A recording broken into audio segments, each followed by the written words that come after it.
Tazama hii video mpaka mwisho, iangalie kwa umakini, hata usiskipu. Mwangalie huyu jamaa. Hii inasikitisha sana yani hii inasikitisha sana.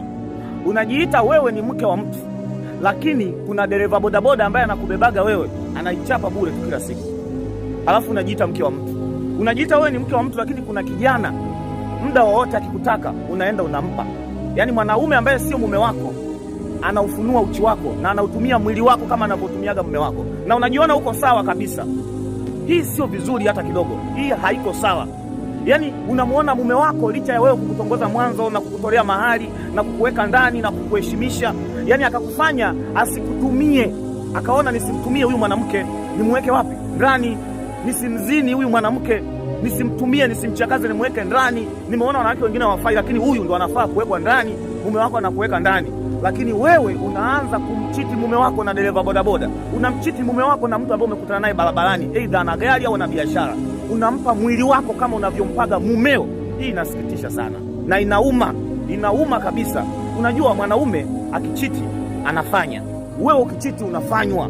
Unapokea mbegu, mwanaume anatoa mbegu. Simaanishi kwamba ndo wanaume wachiti, ninaongea tu kuonyesha kwamba mwanamke ndo ana madhara makubwa kwenye kuchiti, lakini mwanaume anatoa mbegu, anaipanda huko. Wewe unapokea mbegu, unaipanda hapa ndani. Kuna uwezekano utamzalia mumeo watoto sio wake, na kuna wengine mmezaa kabisa watoto sio waume zenu na mmewapatia watoto.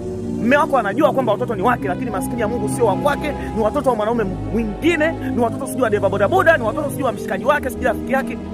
Ulianza na mazoea na huyo mwanaume, mwishowe mpaka ukabeba mimba. Ukazini ukampa mwili huyo mwanaume ambaye si mmeo, mwishowe mpaka umebeba mimba. Na unajisikia unaona kawaida, unamuona mumeo fala, mbavu, mjinga, asokuwa na akili. Unamuona kabisa hata kukuoa wewe alijichanganya.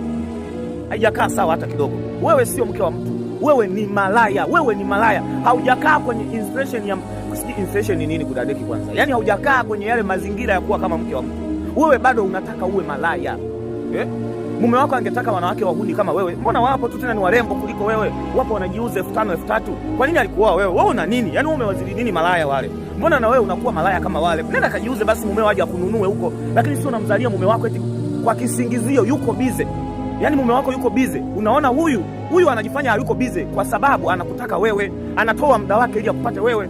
Kama unamuona mwanaume ambaye uko naye kwa sasa yuko bize au hana hela, hana nguvu za kiume, sija na kibamia, achana na huyo mwanaume. Nenda kwa huyo ambaye hayuko bize. Nenda kaishi naye. Nenda kwa huyo ambaye unamuona ana nguvu za kiume. Nenda kwa huyo ambaye unamuona hana kibamia, lakini huyo ambaye hana nguvu za kiume na yuko bize na hana asija na kibamia, muache, lakini sio muumize, sio mfanyie mambo hayo, sio vizuri, haipendezi.